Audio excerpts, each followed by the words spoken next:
Olá pessoal, tudo bom com vocês? Vamos lá então? O que a gente vai fazer? A gente vai finalizar a correção das tarefas da apostila, tá? Da unidade 4 do segundo bimestre. Peguem suas apostilas, acompanhem a correção.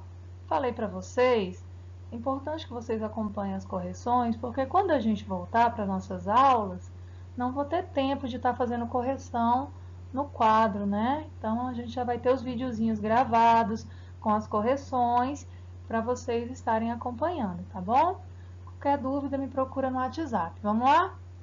Vamos lá então. Olha só, pessoal, nós vamos ter aqui a primeira questão da página 17, é um cartografar, pede para a gente utilizar o mapa político da Austrália. Esse mapa político da Austrália está disponível no nosso material de apoio, mas você pode também estar pesquisando na internet, não custa nada. Então, nós temos 4 perguntinhas sobre o mapa político da Austrália. Vamos lá. Primeira pergunta.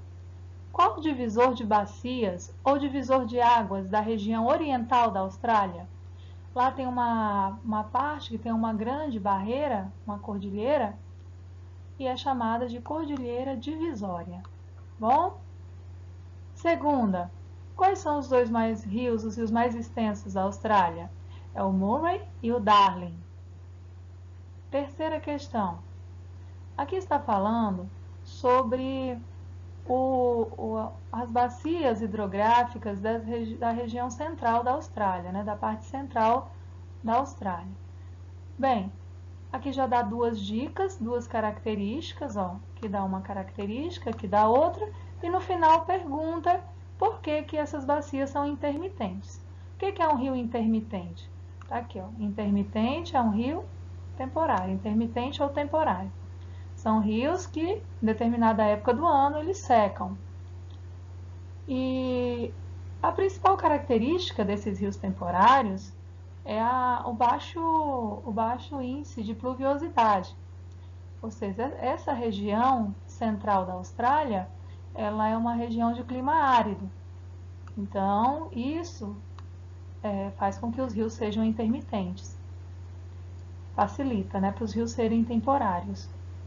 E o padrão de drenagem, a gente viu no exercício passado, que o padrão de drenagem só existe dois, exorreico e endorreico.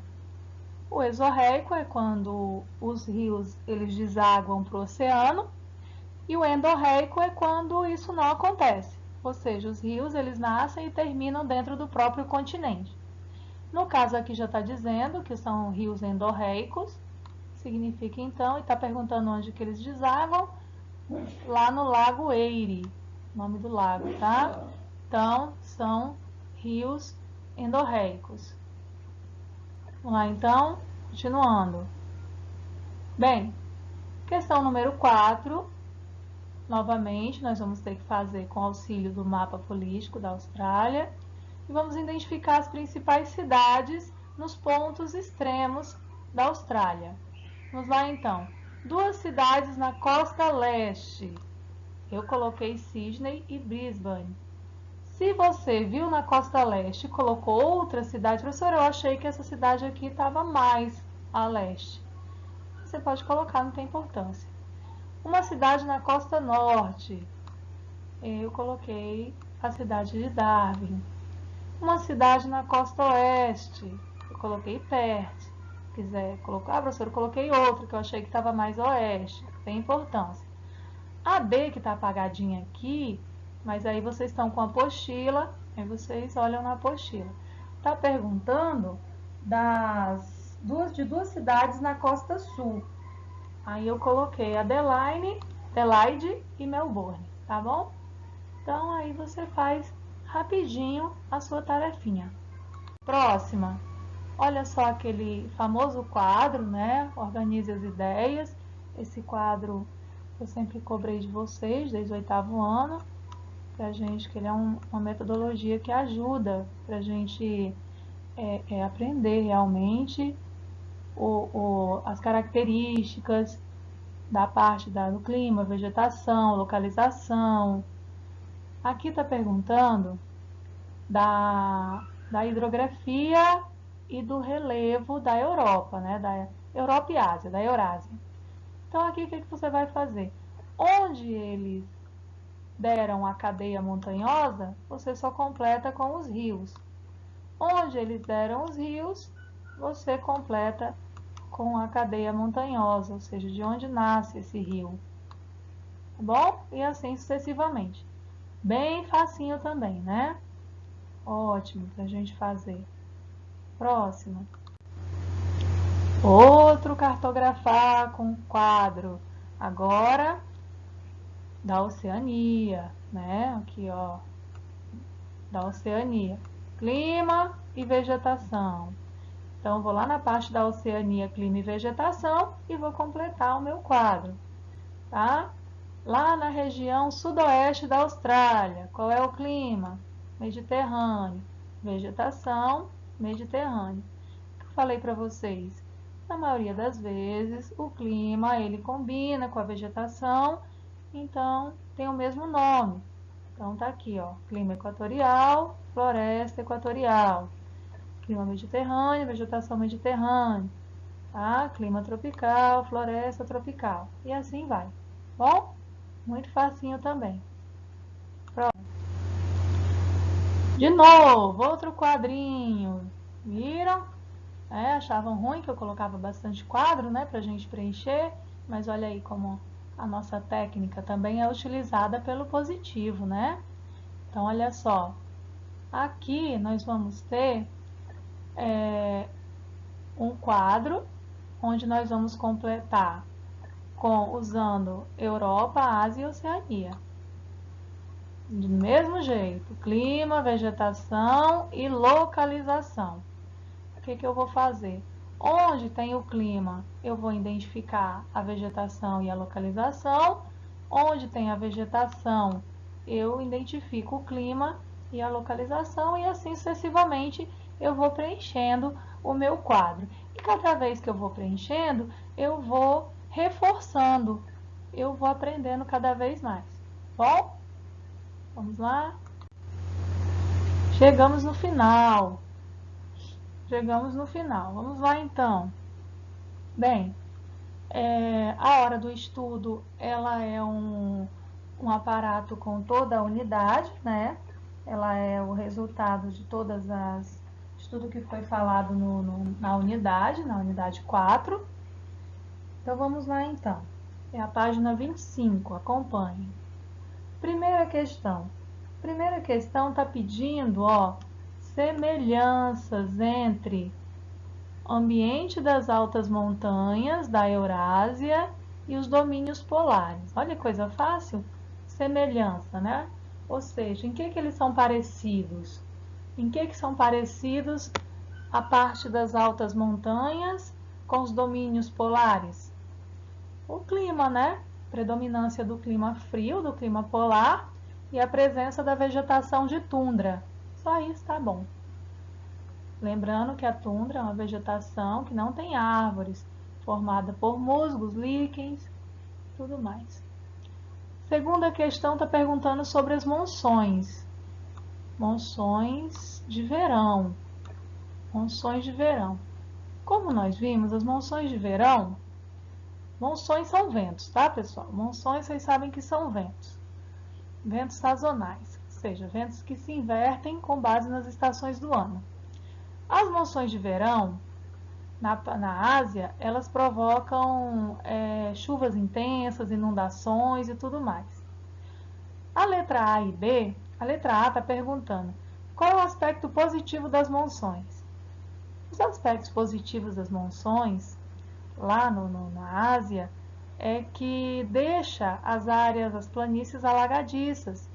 E essas áreas alagadiças é onde eles cultivam principalmente o arroz. Então, é bom quando tem o lado positivo, né? É que essas áreas ficam alagadiças, ficam cheias d'água, né? E eles utilizam para o cultivo, principalmente do arroz. B. Qual a relação entre as chuvas de monção asiáticas e a dinâmica das estações do ano? Bem, a relação é que as monções obedecem às estações do ano. As monções são ventos sazonais, ou seja, se alternam de acordo com as estações do ano. Aí, se você quiser explicar as monções de inverno e de verão, pode explicar. Professora, mas não está pedindo? Não, não está pedindo. Está pedindo só a relação entre as chuvas de monção e as estações do ano. Então, você vai responder só mais ou menos até aqui, ó. Tá? Até mais ou menos por aqui. Professor, mas eu enriqueci, eu expliquei sobre a direção dos ventos, as monções de verão que sopram do oceano para o continente, trazendo chuvas intensas. Tá ótimo, perfeito. Tá? Quem não, quem colocou uma coisa mais objetiva também, deixa do jeito que tá, certo? Facinho também, né, pessoal? Vamos lá. Terceira, a respeito da divisão da Eurásia, responda, né? Letra A. Com base em quais critérios ocorre essa divisão? Isso aqui a gente já sabe, né? Que são quais critérios que dividem Europa e Ásia? Quais são os critérios? Aspectos culturais e históricos. Só. B. Quais são os marcos geográficos? Opa, agora sim. Marcos geográficos que dividem Europa e Ásia. Nós vamos colocar então o que? Nós vamos colocar o Mar Cáspio, tá? Nós vamos colocar o Mar Negro, nós vamos colocar a Cordilheira do Cáucaso também, tá bom? Então vocês colocam esses marcos geográficos que nós utilizamos, tá bom? Facinho também. Professora, onde é que está tudo isso? Está tudo na quarta unidade, que é para vocês já terem feito a leitura dinâmica e grifar as partes mais importantes. No final, fazer o resumo ou o mapinha conceitual, tá bom? A nossa técnica sempre funcionou para que vocês tivessem o melhor resultado nas provas. Vamos lá, então? Questão número 4. Está perguntando sobre a peculiaridade da Oceania. Olha que legal. Bem, a peculiaridade da Oceania, acho que é bom vocês responderem no caderno, tá tão apertadinho aqui, né? Porque depende muito do tamanho da letra de vocês. Ficar bem organizadinho. Vamos lá então. Peculiaridades. O que é isso, professora? O que torna a região diferente, né? O que ela é diferente das demais? Então, nós vamos colocar o continente é o menor, é o mais novo, né? O último a ser descoberto, daí o nome Novíssimo Mundo, e a questão das espécies endêmicas, né? A questão das espécies endêmicas, que é uma das peculiaridades da Oceania. Então, nós vamos colocar o que a Oceania tem de diferente dos demais continentes. Uma grande quantidade de ilhas, arquipélagos, né? E a parte do tamanho, né? São ilhas pequenas, o continente é o menor dos continentes. E a parte das espécies endêmicas, tá bom? Facinho também. Quinta e última. Olha só, não cabe aqui.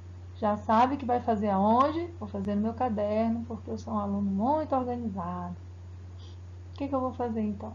Aqui está perguntando sobre incêndios que ocorrem entre os meses de julho e setembro. Incêndios próximos aos países mediterrâneos. Então, já sei que é nos lugares de clima mediterrâneo. A pergunta é, de acordo com o tema estudado, que condições naturais da costa mediterrânea favorecem a ocorrência de incêndios em suas áreas rurais e urbanas? O clima, né, pessoal? O clima, a gente estudou já sobre o clima mediterrâneo, ele é dividido em duas estações do ano, né? E no período do verão, no período que se caracteriza pelo verão, é muito quente e seco. E justamente por ser quente e seco, a umidade do ar, ela cai, entendeu? Então, o que acontece? essa umidade ela cai, ela fica baixa, né? Fica muito baixa a umidade e é comum acontecerem incêndios. Agora, tem os incêndios espontâneos e tem os incêndios criminosos, né? Os acidentais e tudo mais. Então, a resposta é essa, tá bom? Que é o período do ano, entre os meses de julho e setembro, onde ocorre a estação seca na região, que é propícia para o acontecimento de incêndios, né? A proliferação de incêndios, tanto criminosos como espontâneos. Certinho, pessoal? Muito fácil, tá bom? Acompanhem aí para a gente concluir nossas atividades juntos. Qualquer dúvida, me procurem, tá bom? Estou sempre à disposição de vocês. Um beijo, até a próxima, se Deus quiser.